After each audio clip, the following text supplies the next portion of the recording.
Hola, ¿cómo les va? Qué lindo encontrarnos nuevamente en esta segunda edición de Despertares.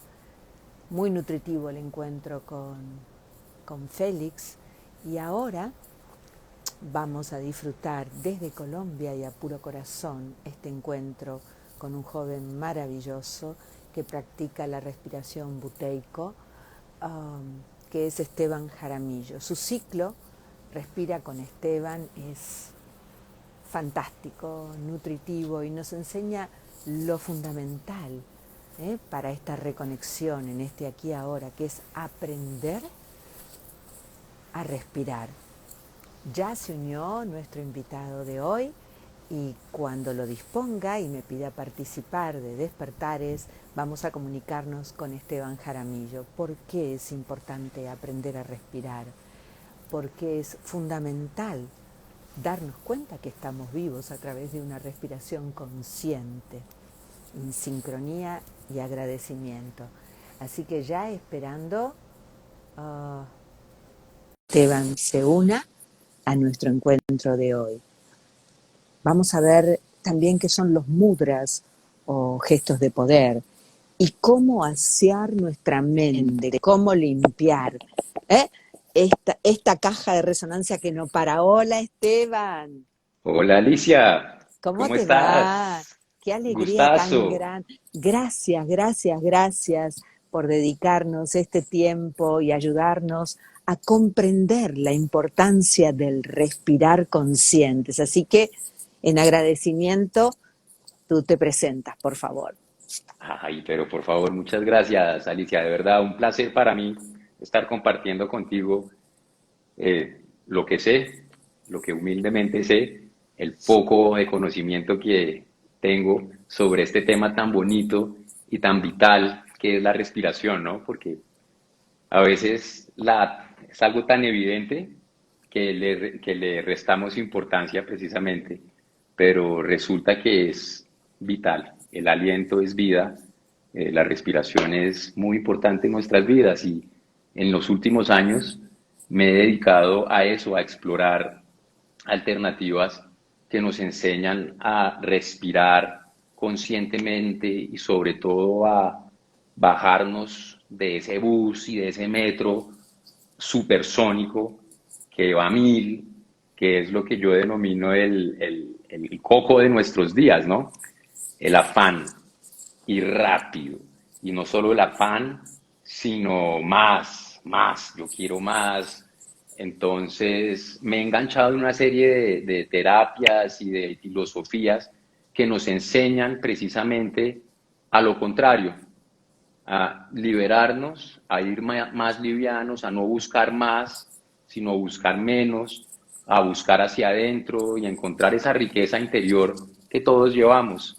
Entonces, pues sí, a eso me he dedicado en los últimos años de mi vida y bendecido porque he entendido el valor de lo que es poder vivir de lo que tú eres. Es Amén. decir, Marx realizado. Si vamos a Marx un poco, no me voy a poner acá con filosofía ni me crean Sí, que soy de sí, te pones izquierda, con todo, te pones con todo, que es maravilloso lo que haces. pero lo digo porque la gente cuando uno habla de Marx cree que es capitalismo y que es que me va a quitar la tierra, que nada. Y lo más bonito del pensamiento de Marx era el hombre libre, enajenado, el libre del trabajo, enajenado.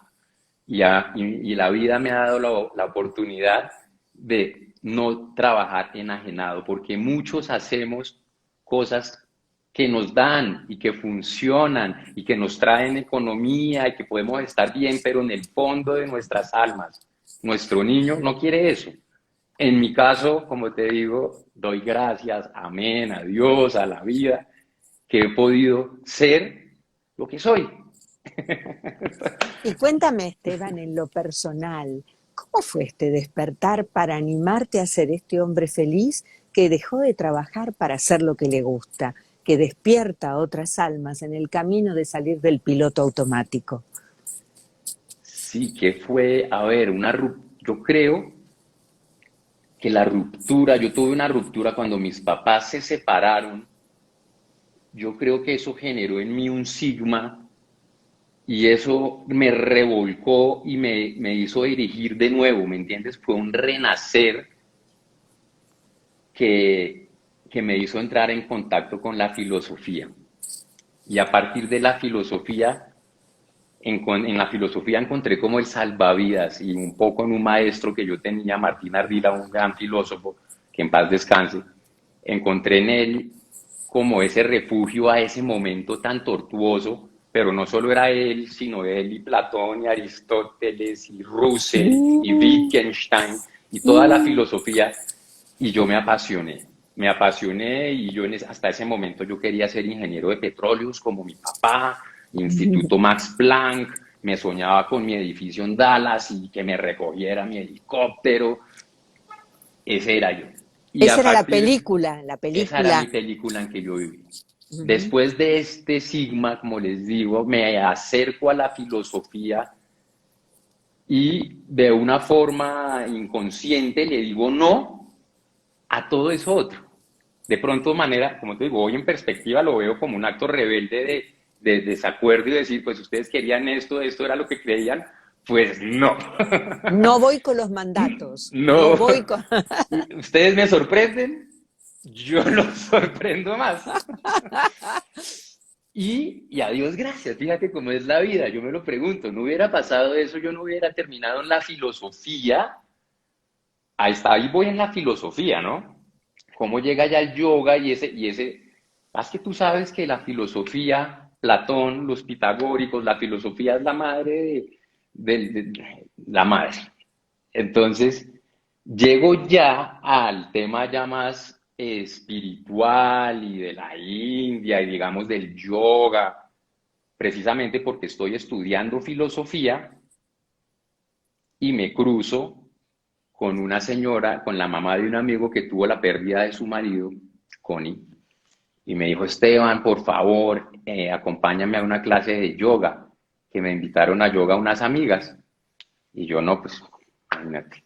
Le dije, vamos, Connie, yo te acompaño a tu Todo es clase de causal, yoga. ¿no? Todo es Claro, causal. me fui para mi yoga, oye, y fue el Hatha Yoga, y fue como anillo al dedo, y porque yo hasta ese momento de mi vida siempre mi papá inculcó en mí el deporte y el atletismo y el tenis y el voleibol y la actividad física.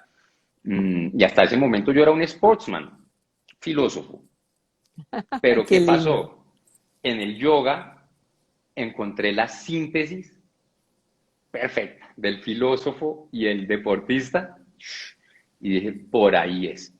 Estaba en la universidad, mami, me salgo, mi mamá se enloqueció, que cómo, que Me tocó un me tocó un ya marginal. filosofía era difícil y Filosofía y ahora ya se había yoga. tragado el sapo de la filosofía. Y yo, bueno, no, mami, yo creo que es como yoga en la India. Me acuerdo mi mamá, no, esto se va a ir a fumar marihuana a la India, eso mejor dicho, se enloqueció y mi papá, ¿es lo que quieres? Le dije, sí, listo. Él estaba quebrado en ese momento de su vida, hizo un esfuerzo sobrehumano Ujú. y me mandó al otro lado. Y allá resulté estudiando lo que quería Dónde y fuiste primero? explorando. ¿Dónde aterrizaste primero en India? Aterricé, esto fue un viaje, porque ese fue otro, si estábamos hablando de un sigma, este fue otro catarsis, otro choque, y eso que yo ya iba preparado, porque uno sabe que va a la India y que hay gente y que es algo exótico, pero no, hasta que uno no está ahí. Yo me acuerdo que llamé a mi mamá en un punto, la llamé y le dije, esto que te estoy diciendo, le dije, fue pucha, esto no es, esto es otra mierda, esto es otra mierda. Qué cosa tan abrumadora, impresionante, ¿no? Porque Calcuta lleno de gente, los Oh, olores, te los llegaste ruidos. primero a Calcuta, Aterricé en Calcuta. lo más difícil. Oh my Ujú. God. Ujú. Claro, y de una entonces me bajé del avión, me tuvieron porque era colombiano, entonces me tuvieron como media hora y después que mi visa, bueno, en fin, salí después de 2 horas del aeropuerto, me monté en un taxi y el del taxi, primera tumbada. No, que venga, echamos petróleo, echamos gasolina. Yo, listo, ¿qué cuánto es? No, 40 pounds. Y yo, 40 libras. 40 libras en India. No, tenía para 6 meses el hombre. Bueno, en total llegué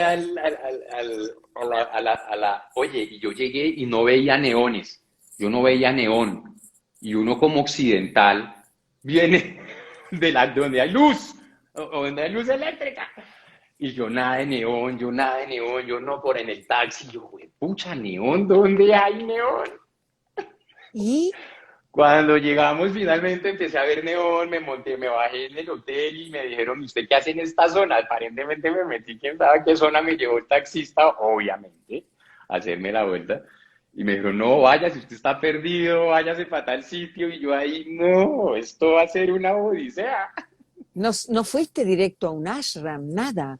Te fuiste a la No, pues ciudad. yo llegué, sí, porque yo llegué de Colombia y el curso ya había empezado. Yo llegué Oh, cuando yo llegué allá, ya finalmente logré salir de Calcuta, me monté en mi tren y me fui para Bihar. ah, ok. Llegué a Bihar, me bajé de Bihar en el tren y que el primer choque fue todos los hombres cogidos de la mano y barbudos, ¿no? Pero todos cogidos de la mano. Yo decía, esto está muy raro. No por nada homosexual, sino me parecía, me parecía Es bonito, un gesto de amistad, de ¿sabes? amistad súper lindo y me De amor. acordaba a mis Mm, caminos, yo me acuerdo llegando del jardín infantil con mi mejor amigo, nos dejaba la ruta y nos íbamos cogidos de la mano, claro. pero a los 3 años, entonces es diferente encontrarte esto Otra cultura. India, es otra Nepal, pues que de la cultura, mano. Mm. otra cultura. Y ya empezaba a despertar, empezaban estos despertares, literalmente. Y ya, ahí ya llegué, le llegué a donde, ahí fue la otra, llegué a esa ciudad y le dije a un viejito que tenía un rickshaw, Ujú. pero al lado por sí, él era el motor, pero un viejito como de 70 años, yo solo le pregunté, yo como que el monasterio, le dije, el Mihar Yoga Bharati de Swami Niranjan, ¿dónde? No, allá. Yo, bueno, me dijo, no, no, que yo lo llevo, yo, no, no, no, no, no, no, no, Un rixa no, contigo, no. ¿cómo se le ocurre? Yo, bueno, está bien. Y arrancó. Y yo pensé que esto iba a ser 5 minutos, 10 minutos. Y pasaba el tiempo, media hora, 40 minutos. Y yo, señor, pero... No, India es una cosa de otro mundo. De otro mundo. Total, ya llegué al monasterio, toqué. No, señor, no, llegué y me abrió un monje. ¿Qué quiere, no? Que vengo para el curso. El curso empezó hace 15 días. eh, que tenemos que hablar con el Swami, con el gurú. Yo, ¿gurú? Yo le dije al hombre, yo leí en inglés en una página web, señor, Bihar School, University of Yoga, World First Yoga University. Entonces, ¿dónde está el campus? Me dice, no, señor, aquí hay un gurú y esto es una comunidad. Y yo, bestia. No apareciste en Rishikesh a ver a mi amiga Daisy May Queen, la capital del yoga del mundo en India. Vos te fuiste para otro lado. Me fui para Calcuta, para Bihar, a donde Bihar. Swami Satyananda, o esto es Bihar School of Yoga, que ya era dirigido por su sucesor, Niranjan, Swami Niranjan. Es de la línea de Sivananda. Ujú. Bueno, terminé ahí, les dije, no, yo ya estoy acá, yo vengo le dije, ¿usted sabes qué es lo peor, lo más chistoso de todo? Que el monje era colombiano. No. Hágame el favor en la vida. Entonces, lo peor es que Dharmadeva, se ¿Cómo llama te fueron llevando? ¿Cómo te fueron Dharmadeva sabe, llevando? él tiene pinta él es moreno, de la costa acá, entonces parecía indio, no hindú, sino indio. Cuando él me vio ya preocupado, yo dije, no, hermano, yo vengo de Colombia. ¿Usted sí sabe dónde es Colombia? You know where Colombia is? Y es porque hasta ahí él solo me hablaba en inglés. Entonces, él me dejó y él, yeah, you know where Colombia is? I am from Colombia. Y yo, huevón. Ay, sí, es que cuál suave. Mira tú las señales, mira tú, Oye, Esteban, increíble. Y ya maravilloso me cuando te llamó. entregas. Bueno, ya está. Me dijo, venga, esto es aquí, entre, quiere, ¿qué es? Esto es de hábito, esto es un monasterio, tienes que hacer meditación, tienes que hacer limpieza, tienes que hacer aseo, tienes que hacer publicaciones, tienes que hacer esto, tienes que hacer esto. Y tenemos nuestras horas de aprendizaje y nuestro estudio, y esta es la academia, 7 pisos de concreto divino de bibliotecas, 7 pisos de bibliotecas, una delicia esa biblioteca allá, ese monasterio. Y le dije, no, de una, hable con ese tal gurú. Yo para ese momento, ¿tú crees que yo sabía que era un gurú? A mí me llamaba el yoga la atención porque era fisiología y era como jata, pero, y yo era filósofo y marxista, y qué gurú, que venga, le vamos a echar pétalos para que camine. Yo no, Qué vaina es yo no, esa, ¿no? yo qué es esta vaina, marica. Yo en dónde estoy. Entonces, primeros 5 meses no iba al satsang. Yo me quedaba en mi celda, yo hacía todo, pero a la hora que iban para el monasterio a hacer el satsang, a rezar los mantras, yo Tú no, no, no. no, esa vaina conmigo no es. Yo me quedo leyendo a Cortázar y con Rayuela. Y me dijeron un día, Esteban, esto es parte del curso, sin esto no tienes el certificado. Yo, no, bueno, entonces, ¿dónde es que? ¿Dónde hay que ir? ¿Dónde hay que ir? Y empecé a ir a satsang, como, pero para que veas todo esto es la mente rebelde. Es la mente rebelde y esas experiencias en los ashrams lo que te enseñan es a eso, a bajar la cabeza y a darte cuenta de las estupideces que eres, primero, de lo Del mundo de estúpido la que afuera, eres. de lo que te creíste del mundo de la afuera, nada Sí, más. sí, sí. Y bueno, ya ahí arranqué mi curso y empezó el viaje con el yoga. Volví a ¿Cuántos Colombia. meses? ¿Cuántos meses Estuve un estuviste? año en Bihar, en el monasterio. Ah, Después conseguiste salí, visa de un año, porque normalmente ujú, te dan de 6 meses, 8 meses, ocho 8 meses. meses, 8 meses. 8 meses prolongamos la visa, volví, estuve en Gokarna, bueno, al sur de la India también estuvimos mucho tiempo, en Kerala, pude estar con Ama en vida Yo al estuve sur con de Ama, Kerama. viví en Conocí el a... ashram un mes. No, eso fue un viaje. ¿Qué tal? Personaje, mejor dicho. Mira, te voy a contar, aprovechemos que estamos aquí conversando y tenemos tiempo o tenemos 5 minutos. No, no, tenemos 60 minutos, es todo tuyo el tiempo y la gente Mm. está feliz de compartir contigo. Bueno, Así, perfecto. así, a Ex- puro corazón nos largamos. Excelente, excelente. Entonces, Ama, ¿qué les iba a contar de Ama, de mi experiencia con Ama? Hasta ese punto de mi vida yo sí había leído de experiencias extáticas porque he sido un psiconauta toda mi vida y me ha encantado experimentar otras realidades y otros mundos y eso desde niño. Yo a los 10 años llevaba a niños, mis 25 amigos del barrio, subían a mi cuarto y yo les hacía viajes astrales. A Wow, los 13 años, estoy hablando, esto no era de 18 ni buscando amén. pues psicodé, no, a mí me gustaba esa vaina. Y yo me los llevaba a hacer que el viaje astral y ¿qué viaje astral era? Para mí era yo me iba a Egipto. Yo no sé por qué me iba a Egipto, porque a eso jala, yo no sé si está relacionado. Lo cierto es que me iba a Egipto y a veces como con los vikingos, como a toda esta imagery que tiene uno, a este imaginario que hemos desarrollado como niño y como niño fantasioso que fui, porque yo fui un niño, mi hermana me molesta y ella dice, Esteban, eh, usted era casi que raro. Usted jugaba solo, ¿se acuerda cuando jugaba así solito? Yo le digo, sí, Aleja, Ahora sí, estás sí. muy de moda, Esteban. Ahora todos quieren ser como tú, ¿te das cuenta? Los que No, tenían un mensaje adelantado, ahora son como los ídolos del rock, ¿te das cuenta? Todo ha cambiado. oye, mira, paradójicamente sí. Fíjate que cuando yo me fui para la India a estudiar yoga, yo era el único. Nadie hacía esto y nadie se salía de la universidad y no, esto era. Y ahora todos los amigos, tengo muchos amigos míos que certificados en yoga, certificados en Iyengar, que certificados en Qué tal. bueno, qué Sí, bueno. una nota, una nota. Y como es la vida. Y Nessie, por ejemplo, más risa, que yo toda la vida fui necio, yo, como te digo, yo fui necio y entonces les dará esta risa, dirán, vea, este que era el necio, Este era el loquito del grupo y este ahora es que el era el más loco. coherente. Sí. Qué risa, y además que va pasando el tiempo, ¿no? Van 40 años, yo empecé esto de mi viaje con el yoga y con, bueno, mi crecimiento empezó a los 18 años Muy joven. y me fui en el 2002 a viajar. Sí, niño, y ya 40, ya 40. Y eres un niño, porque yo digo que aquellos que van encontrando el camino sobre la marcha en el propio despertar, reconectan tanto con su niño interior que viven en esta constante alegría y que, ay, todo es mágico y todo es... Por supuesto que tenemos momentos donde bajamos y subimos, pero es que todo nos parece mágico y maravilloso, ¿o no?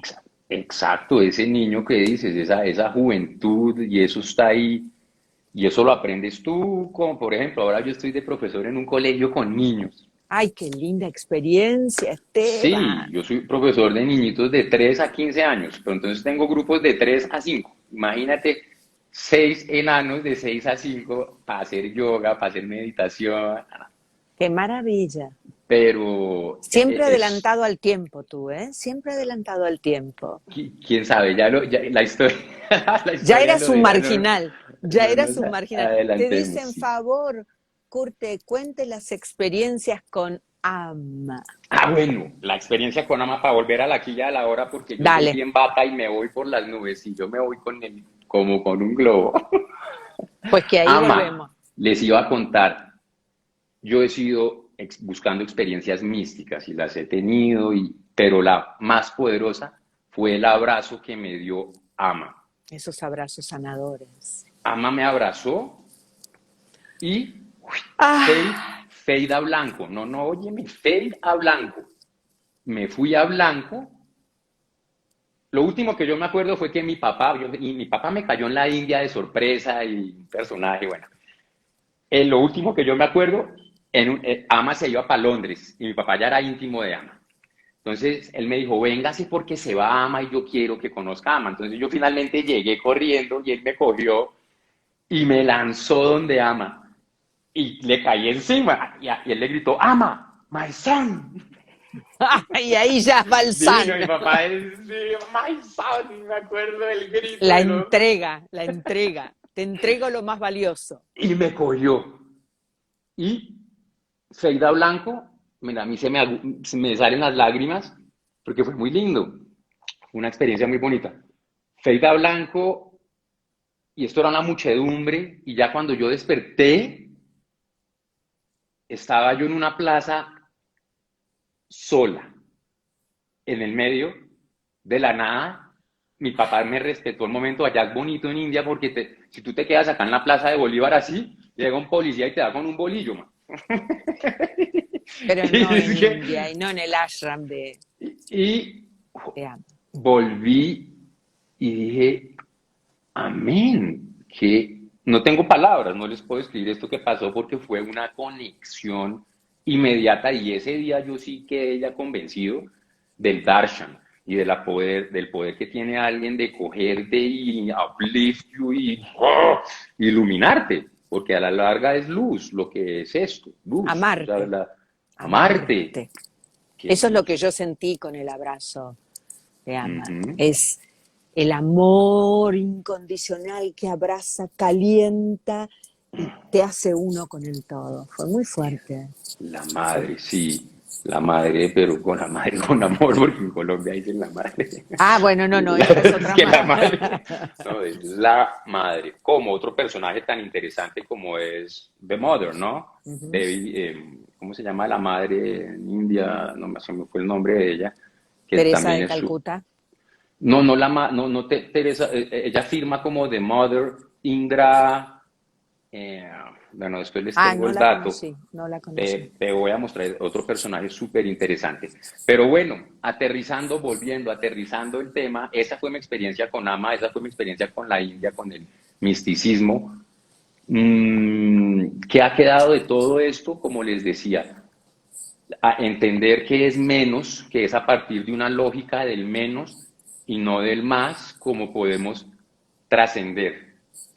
De empezar, uno, de dejar de buscar el más, porque es que todos buscamos, y esa persecución se convierte en eso, en una persecución. Hay que Buscamos querer, en yo el no. afuera, ay, buscamos en el afuera porque Ah, nos sí, colgamos de esa película, pero la búsqueda empieza en casa, adentro, ¿no? la búsqueda está adentro, pero independientemente de que tú puedas buscar otras cosas que se encuentran afuera, porque hay otras cosas que están afuera, Ujú. desearlas, el deseo es jodido, como decimos en Colombia. En A veces Argentina también. de tanto quererlo y de Ujú. tanto deseo, lo cortamos. Hay que tenerlo ahí como por detrás y saber y creer, Ujú. pero no pasarse a la obsesión, porque es una delgada línea y está uno caminando por el filo de la navaja en ese sentido cuando uno desea. Hay que Y, despertar cada y día, muchos ¿no, lo deben haber Esteban? experimentado. Díganme Claro. si no. A mí me ha pasado ¿y saben cuándo me pasa? Con presentaciones y cuando estoy más convincente y más seguro de lo que tengo que decir y me monto en una película y llega el momento y, uy, de tanto haber querido, ya no me pasa ya, porque ¿qué aprendí yo? Ya no le doy vueltas. Yo sé, tengo una responsabilidad, pero la pongo como en una bolsa que sé que está ahí, pero no estoy pendiente de ella, no estoy atendiéndola así. Es, es que ya no eres un personaje, ya no eres un personaje, no eres lo que el mundo de la afuera te quiso colgar, eres coherencia en presencia. Y se nota en tus contenidos, Esteban. Yo te sigo y me nutro con ellos y vibro en sincronía con tu mensaje. Y me parece que para todos aquellos que estamos en el proceso del despertar constante y no quedarnos dormidos, porque a veces el ego nos acude demasiado, eh, ya no van más esos personajes, ya no son creíbles para los corazones. Correcto. Ahora es el mensaje el que llega con esta frescura, con esta dulzura, con esta espontaneidad.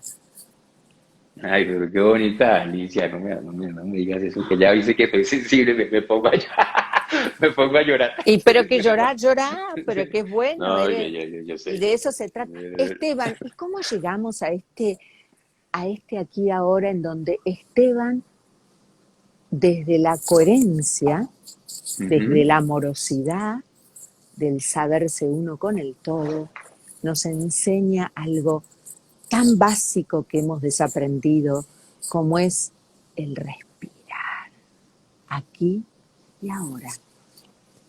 Ok, ya en concreto, ya la respiración, ¿cómo se mete en mi vida?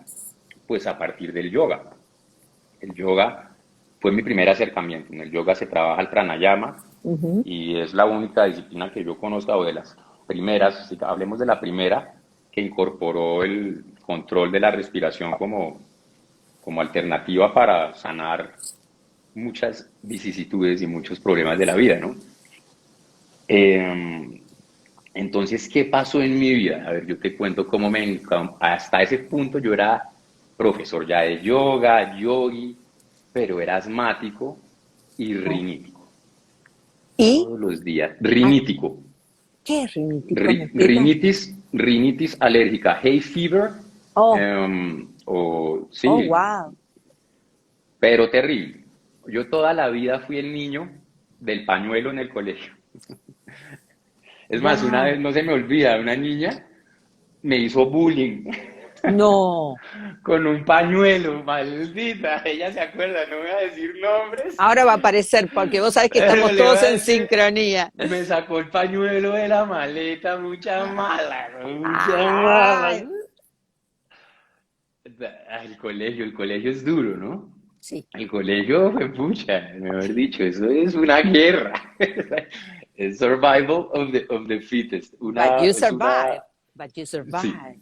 sí, sobreviví. Y total, como les cuento, era rinítico y asmático. Y chupaba salbutamol como loco. Y Wow. yo de profesor de yoga, yo veía que esto no mejoraba con el pranayama, con nada. y cada vez tenía que inhalarme más y Wow. más y más. Me empezó a dar, empecé a tener una picadita por la costilla, como unas picaditas, que yo empecé a decir, no, ya tanto salbutamol, el corazón debe estar engrandándose, yo ya creo que coronario. Me fui al médico, me dijo, no, usted no tiene absolutamente nada. Yo le dije, pero ¿y ese dolor tan berraco? Porque me dijo, es que es una picada que por eso estoy aquí, si no, no estaría Y acá. Me dijo, no, no, no, ni idea. Le dije, bueno, muy raro, muy raro. Entonces me puse a investigar alternativas naturales para el asma y me crucé con la respiración hipercápnica. Yo dije, respiración hipercápnica. Yo conozco muchas, porque en yoga se manejan 10 tipos de respiración, muchos ujú, tipos de respiración, y en otras técnicas, no solo de yoga, sino modernas. No solo son los yogis, eso es cuando empezaron, pero a partir de ahí muchos, muchísimos, lo que han abordado la respiración. Dije, ¿qué es esto? Y me puse a ver que era el doctor Buteyko, Vladimir Konstantin Buteyko, médico ruso, y ahí me llamó la atención porque todo lo que yo conocía de la respiración era desde la perspectiva yógica, oriental, digamos que asiática filosófica, y más que asiática. asiática, simbólica y Simbólica. de otra naturaleza. Yo no la, a mí como te digo, son igualmente válidas, todos son metáforas, todo el Ujú. mito de la ciencia es otro gran mito. También, Mejor dicho, también, total. en 2000 años los que nos vean van a decir, ay, vea como, así como nosotros, ay, ellos creían en Ícaro, así van a decir, ay, ellos creían en la ciencia. Y Tal se van cual. a reír de Claro. nuestro, se los garantizo, no sé cómo va a ser esto, pero va a pasar. El caso, vengan que me voy a ir, me voy a ir en un globito. No, no, estamos Eh, aquí Estamos aquí con la con la ciencia. respiración ¿Cómo llego a la respiración hipercápnica? buteico. Ujú. Buteico, dije médico ruso, ucraniano, científico, dije esto está muy bueno, ¿qué es esto? Y ahí fue donde conocí el concepto principal del doctor Buteico, que es respirar menos, porque hasta ese momento de mi vida yo estaba convencido que a mí me faltaba era el aire y que yo como asmático lo que adolecía era de aire y eso es lo que creen todos los asmáticos y los hiperventiladores, pero después vamos a hablar de eso. Pero para empezar, asmáticos, creemos que nos falta el aire y que no respiramos lo mismo que un cristiano corriente. Pero el asmático promedio respira 25 litros por minuto y una persona sana, un sujeto sano, debe respirar 8 litros a 6 litros por minuto. Oh, Y entonces uno wow. como asmático que le digan eso, uno es, pero a ver, ¿cómo así? Y resulta que sí, tú como asmático tienes un broncoespasmo. ¿Qué es lo primero que tú haces para contrarrestar el broncoespasmo? Claro. Intensificar tu respiración. Entonces el asmático vive bajo el acecho del broncoespasmo, entonces vive convencido como yo que teníamos era que volvernos King Kong para Ay, poder qué grande te ves así. sí, Claro. porque yo les digo, miren, es que yo creía que respirando más profundo y que enlarging my thoracic cavity podía tener más acceso a más volumen. Es la lógica del más.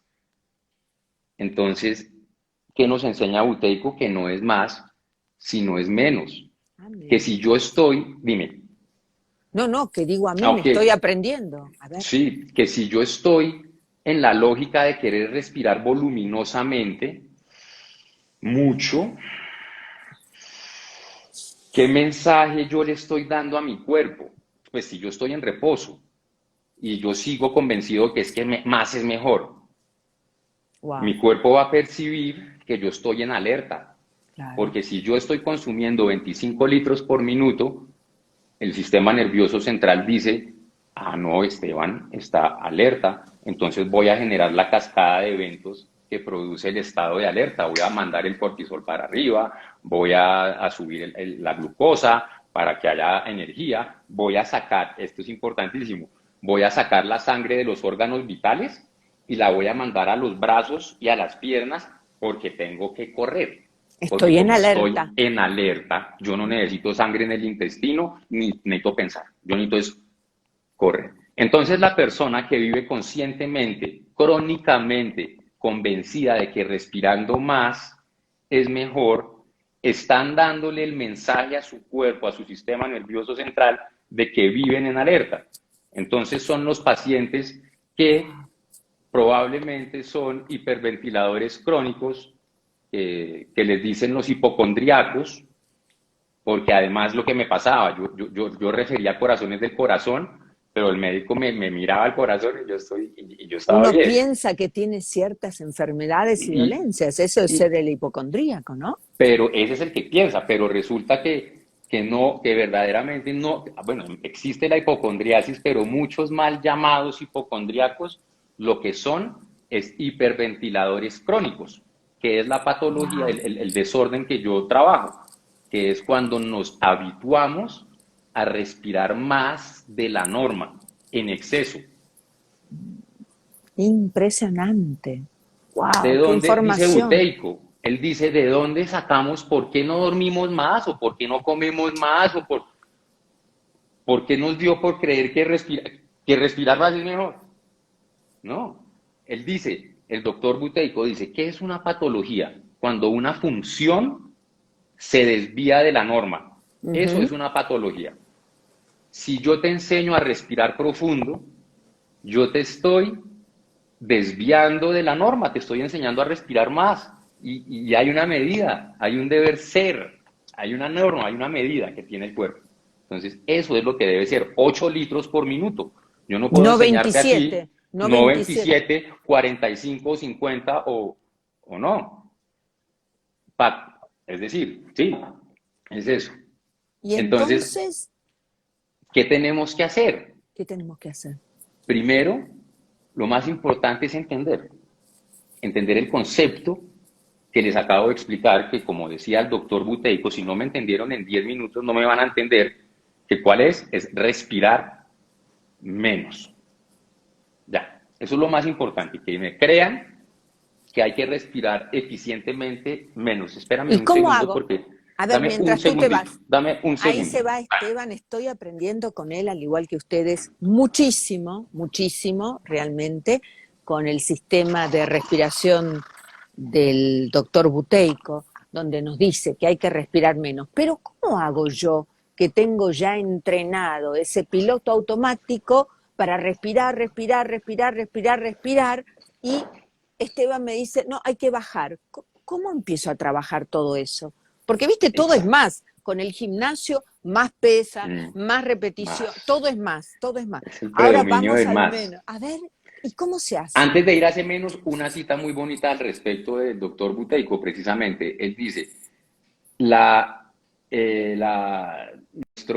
nuestros pesares o nuestra miseria en la tierra es el producto de nuestra avaricia. Y nuestra avaricia la podemos ver reflejada incluso hasta en la forma como queremos hoy en día respirar. Y él dice, no hay un video comercial, no hay un mantra que no diga respira Sí. más. Y tú coges un texto de la India y tampoco. Los yogis no enseñaban a respirar más, ellos cesaban, sí cesaban la respiración, Sí, pero no hay una búsqueda de la expansión. expansión. Ay, usamos la misma No, palabra. Paz. chócala. No está eso, no está eso porque además eso, fíjate, que eso es garoso, eso es greed, eso es estar buscando el más. Angurria. Yo hago yoga porque quiero desarrollar siddhis, quiero desarrollar poder. Mal. Yo demuestro con poder. Mal. No tienes que demostrarle nada a nadie. Si tú Porque estás volvemos a la demostrando, afuera, volvemos a la afuera, volvemos a la afuera. no, no es por ahí. Claro. Entonces, conozco este método, empiezo a trabajarlo, a respirar menos. Ahora sí te voy a decir cómo vamos a respirar menos. Pues lo primero, entender que, que, que es mejor, como te digo, creer. Como les decía, lo primero es entender que hay un volumen inspiratorio en reposo normal, que hay una norma, que son 6 litros por minuto, que yo no me estoy inventando que respirar más de 6 o 8 litros es hiperventilar crónicamente, que es lo que nos está pasando, ¿no? Estamos respirando a toda hora como si estuviéramos corriendo. Entonces, naturalmente, vivimos en estrés crónico. Y si estamos en estrés crónico, pues la cosa es muy, muy difícil. ¿Cómo empezamos a reducir nuestro volumen inspiratorio? Concientizándonos de hábitos que hacen que respiremos más. Por ejemplo, tenemos el hábito de el bostezo. Les voy a dar unos síntomas típicos del hiperventilador crónico para que nos vayamos encasillando y diciendo, ¿será que sí estoy en esto? Porque ahora, hasta este momento no sabrán ustedes, dirán, este está hablando de la respiración, pero eso conmigo no es. Yo respiro divinamente. Además, así nos pasa con la hiperventilación. ¿Por qué no se diagnostica la hiperventilación? ¿O es difícil de diagnosticar? Porque cuando tú vas donde el neumólogo, tú te sientas y tú respiras como el Dalai Lama. Entonces sale uno del médico y el médico no ve nada, pero te ven durmiendo, ese mismo que respiró como el Dalai Lama, lo vas a ver durmiendo.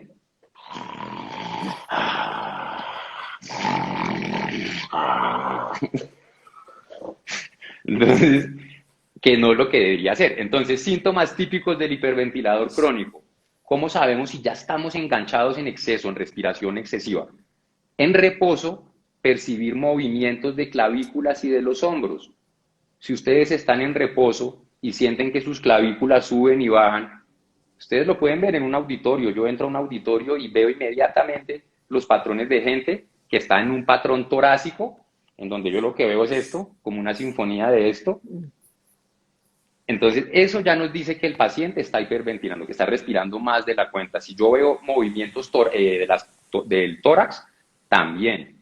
La respiración, óiganme bien, debe ser invisible, inaudible e imperceptible. Entonces, otro síntoma típico del hiperventilador, ¿cuál es?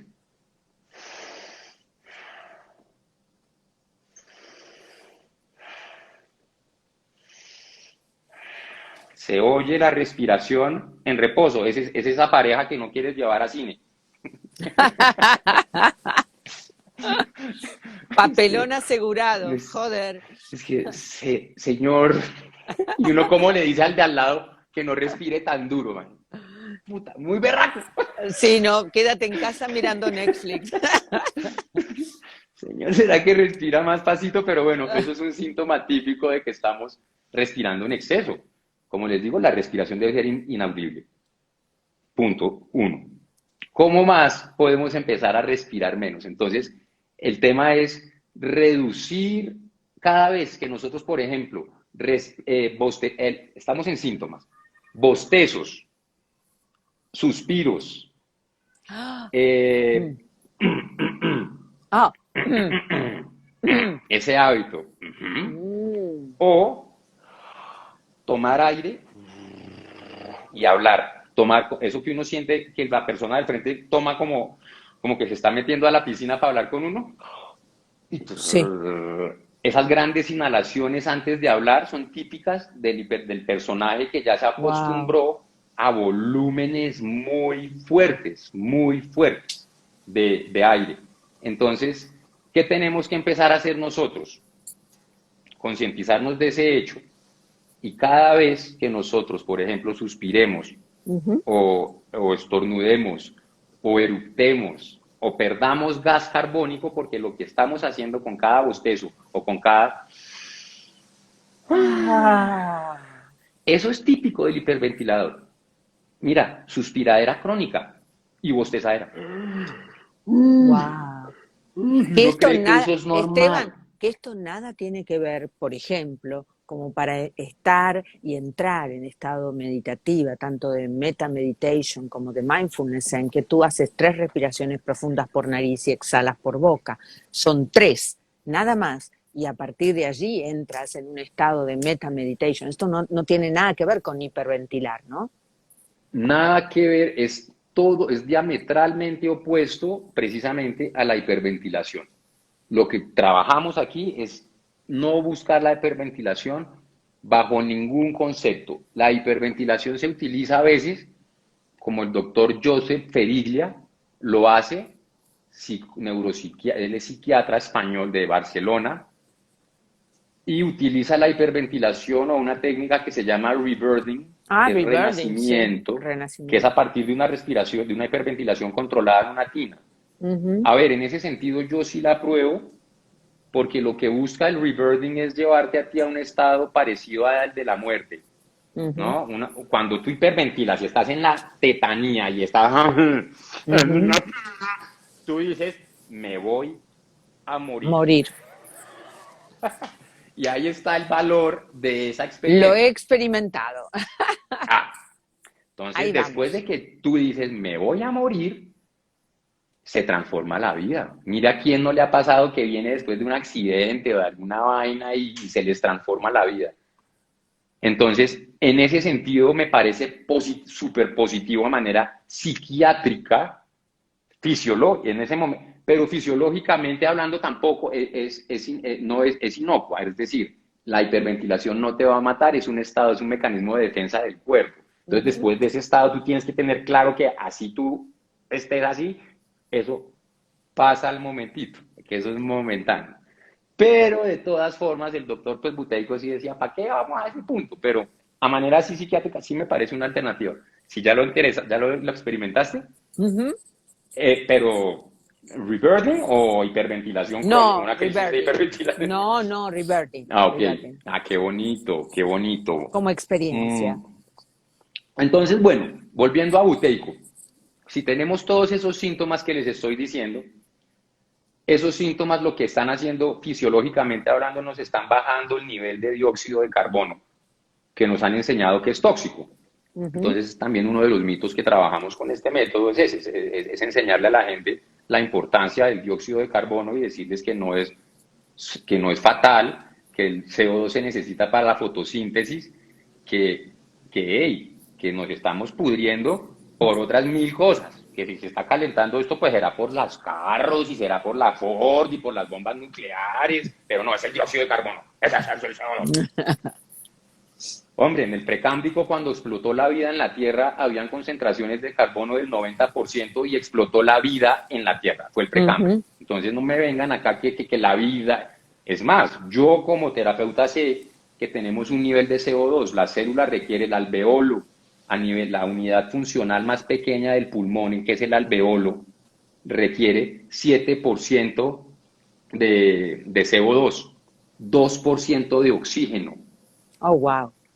Si nosotros sacamos, reducimos del 0.04 al 0.02 la concentración de CO2, garantizar ya a los pulmones el nivel de CO2 que ya hoy en día es difícil de capturar, porque entiéndanme esto, en la atmósfera hay 0.03% de CO2. Ujú. Bueno, 0.04, digamos que ya nos subimos al 4, digamos que estamos en 4, Ok. 0.04. El bronquio necesita 7% de oxígeno, el bronquio, el alveolo requiere 2%. Con 2% él está relajado. Pero es que de oxígeno, ¿sabes cuánto hay en la atmósfera? 21%. Oh, Entonces el problema no es de oxígeno. ¿Qué es lo que nos está faltando? Dióxido de carbono. dióxido. Y hay 0.03. ¿Cómo garantiza el pulmón 04 el dijiste. suministro? 04. 0.04 ya hoy en día. ¿Cómo garantizamos ese suministro? Pues el pulmón por dentro, si ustedes pudieran sacar el pulmón y esparcirlo, tiene una superficie de intercambio del tamaño de una cancha de tenis. Es decir, no, es como si andáramos con una cancha de tenis de antena parabólica para captar el Wow. dióxido de carbono. Eso es su pulmón hacia adentro, invaginado, porque eso es lo que se llama la invaginación del pulmón. Podríamos haber sido un aparato celular con una cresta, por ejemplo, como un Wow. pulmón flácido hacia afuera, como una anguila, pero no, Imagínate qué nosotros, grande el cuerpo crístico, con ese pulmón extendido. Es una súper, pero un súper cuerpo puta, crístico. el ¡Bú!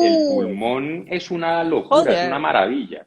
joder. Entonces, bueno, ese pulmón es el que, todo ese sistema es el que garantiza ese 7% de intercambio gaseoso, que ya es difícil. Entonces, a lo que voy es que si seguimos reduciendo si sacáramos el CO2 de la ecuación, no podemos vivir.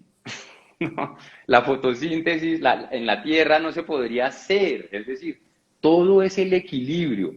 Ese equilibrio, y lo decía Paracelso y lo decía Buda, es la vida del medio. Y En la vida importante es del no medio. satanizar, porque Ujú. la gente y la filosofía y la política va satanizando y de maniqueísmos y de lado a lado, y se nos olvida la integración como sí, el comunismo como, digo comunismo, no, no el cooperativismo, no hablemos de comunismo porque esto es rojo, ¿no? El cooperativismo, bueno, en fin. Entonces, eso es el pulmón. Wow. Ahora, si sabemos que necesitamos guardar el dióxido de carbono, ¿cómo lo vamos a hacer? ¿Por qué lo estamos perdiendo? Se cortó el audio. Ahí, Ya, ahora. estamos. ¿Por qué lo estamos perdiendo? Porque si yo respiro muy duro y estoy en reposo, las reservas de CO2 se bajan. ¿Cómo producimos nosotros dióxido de carbono? Con el movimiento. Por eso el deporte es vida. Porque solo Oh, moviendo el cuerpo se sube la presión de CO2. Entonces, si yo no hago ejercicio, yo no subo la presión de CO2. Y sin CO2 no logramos nosotros tener una buena oxigenación. ¿Cómo logramos esa buena oxigenación? Pues naturalmente respirando más suave y concientizándonos del hecho de respirar más poquito. Buteyko, ¿qué nos enseña? Él sale con un método muy contraintuitivo. Bueno, él dice, si el problema es que estamos respirando 20 litros de aire por minuto, 25 litros de aire por minuto, vamos a desarrollar un método donde respiremos menos. Pero no vamos a hacer como los antiguos yogis, no vamos a marcarle unos tiempos, ujú. así como rígidamente, sino lo que vamos a hacer es vamos a darle un comando al cuerpo, al diafragma sobre todo, de relajación para que él ventile menos y empiece a jalar menos aire. Si se reduce a partir de la relajación, los movimientos Sin diafragmáticos, exigir tanto, más sin suavemente. exigir, es Claro, desde la relajación. ¿Y por claro. qué es tan importante este tema que sea desde la relajación? ¿Qué es lo que pasa a veces con las técnicas respiratorias? Cuando la gente fuerza la respiración o la abusa de ella, tu cuerpo inmediatamente detona el mecanismo de pelea o de huida. Si tú aguantas la respiración fuerte o si el cuerpo siente que tú le estás haciendo muy duro en términos respiratorios, siente que tú estás, que está en alerta. Entonces detonas todo ese mecanismo simpático, nos da una simpaticotonía. Entonces lo que queremos es precisamente no generarle al cuerpo estrés, pero sí le vamos a dar el comando. Entonces la idea es esa, es no retener, porque uno nunca retiene, lo que hacemos es simplemente, como les dije, tomen conciencia de su diafragma, siéntense derechos, hombros sueltos, espalda relajada, y tomen conciencia de la respiración abdominal, y lo que van a hacer es desde la relajación, como desde la tranquilidad, dejar que ese movimiento se haga más suave, que empiece a ser menos marcado. Al hacer eso, uno va a empezar naturalmente a experimentar un poquito como de déficit de aire. ¿Por qué? Pues porque venías acostumbrada a hacer, Claro. y si estás respirando poquito, el dióxido de carbono se empieza a acumular y tú empiezas a sentir necesidad de, de exhalarlo. Entonces lo que nos pasó a los hiperventiladores es que nos volvimos alérgicos al dióxido de carbono y no lo toleramos. Y por eso vivimos bostezando, suspirando, estornudando, porque es la forma como el cuerpo expulsa el dióxido de carbono. Voy con otras dos cositas muy sencillas químicas, aquí un poco A para que ver, me dale. entiendan la importancia del dióxido de carbono. La oxigenación tiene una ley primaria que se llama el efecto Bohr. ¿Y qué es lo que descubrió este fisiólogo danés? Que cuando uno hiperventila, se cae la presión del CO2 y que cuando no hay presión de CO2, la hemoglobina, que es un disco que carga 4 oxígenos, no puede soltar el oxígeno. entonces no hay difusión y se queda el cuerpo en hipoxia porque la hemoglobina no libera el oxígeno. Lo tiene, pero no lo suelta. Entonces, pues de nada sirve. Wow. Bien, entonces, este fisiólogo descubrió eso. Entonces, ¿qué hizo él? Empezó a trabajar con perros, hiperventilando pastores alemanes o hipoventilando, y se dio cuenta de eso, que en la medida en que les reducía el volumen inspiratorio a los perros, la concentración de CO2 empezaba a incrementar y el oxígeno empezaba a fluir. Entonces, ese es el efecto Bohr, fisiológicamente hablando de la ley de la difusión de oxígeno en sangre a nivel molecular. Entonces, basado en ese principio, el doctor Buteyko, que es de la escuela rusa, dice, listo, entonces vamos a respirar menos, a reducir el volumen inspiratorio sin forzar, sin detener en ningún momento, sino simplemente En estado de enseñándole relajación. en estado de relajación a hacernos conscientes de que estamos siendo más eficientes, menos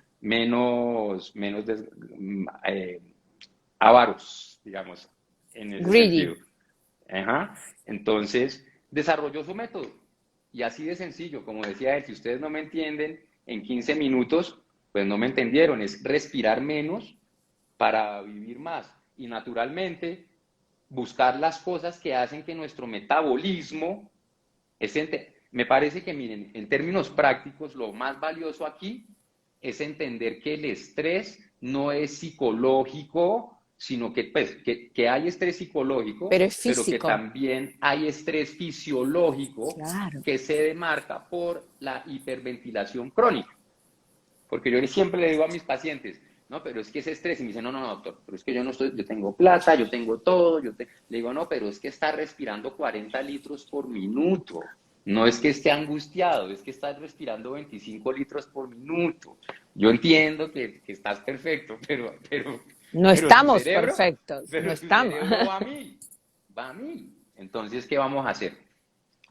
Lo que hacemos es, pues naturalmente, sistemáticamente lo que desarrolló el doctor Buteyko fue el método para aproximarnos a nuestra respiración y a partir de disciplina y de una serie de ejercicios teóricos y prácticos, experimentar la respiración reducida y subir el nivel de CO2 en sangre para ayudar a la oxigenación, por un lado. Y último efecto importante del dióxido de carbono. En la medida, nosotros tenemos músculo liso en el cuerpo. El músculo liso está desde la boca hasta la salida. Mejor dicho, todo ese tubo, el revestimiento interior del tubo se llama músculo liso. Todo el sistema cardiovascular, venas, meninges, capilares, el revestimiento interior es músculo liso. Todo el parénquima pulmonar, que es desde la punta de la nariz, la membrana interior, hasta el alveolo, todo el revestimiento interior es Músculo liso. músculo liso. La primera vez que escucho. ¿Cómo aprendo? Me Listo. encanta. Entonces, cuando tú expulsas el dióxido de carbono, el músculo liso se contrae. Entonces, ¿qué pasa cuando tienes más CO2? Hay vasodilatación del músculo liso. Entonces, problemas como la hipertensión pueden aliviarse, problemas como el asma, porque se alivian los bronquios, problemas digestivos, porque pues el tracto digestivo se suelta, problemas de ansiedad, pues porque nos salimos ya del patrón. ¿Qué es la ansiedad? Pues es el estado de alerta El crónico, disparador de todo. disparado, pues digo, la ansiedad es Claro, cuando se nos quedó el taco pegado en alerta. Un claro. estado crónico de alarma es la ansiedad, básicamente. Wow. Entonces, de esta forma, podemos trabajar alrededor de 120 disfunciones, que son las patologías típicas modern day diseases, las bautizaba el doctor Buteyko, que son la rinitis, todas las inflamaciones. Porque Él todo decía, proviene de las grandes enfermedades provienen de inflamaciones. claro, es que mira cuál es el mecanismo que él descubre. Tenemos que mantener una presión parcial de dióxido de carbono. Si el cuerpo está respirando mal y está botando el dióxido de carbono, ¿qué hace el cuerpo? Contrae el sistema para que no se fugue, porque lo necesita. Entonces es un mecanismo de defensa del cuerpo. El moco es el mecanismo de defensa a tu disfunción respiratoria. El moco no está ahí por la nada. Por eso el moco hay que dejarlo y él va a desaparecer cuando tú respires menos. Pero ustedes se van a dar cuenta que entre más se estornuden y entre más se suenen, más moco generan.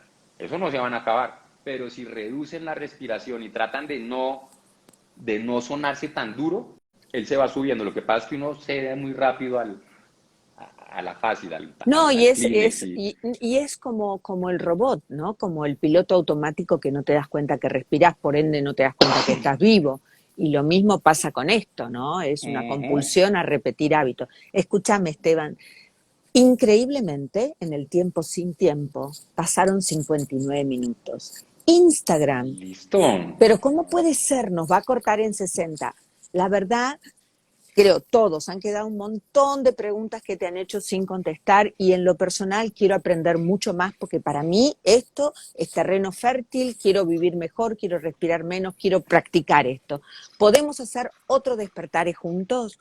Claro, programamos otro despertares y terminamos y seguimos con más calma. Y a todos, escríbanme a Respira con Esteban, ahí me pueden escribir y si tienen preguntas yo se las contesto porque yo cuando estoy aquí en entrevista pues yo no estoy mirando las preguntitas que salen porque si no Salieron tantas, ahí sí tantas, se me va tantas. la peloma. No, Pero pero créanme que que yo sí me tomo el tiempo después si me escriben por el interno. Respira con Esteban, acuérdense. Respira con Esteban es el Instagram.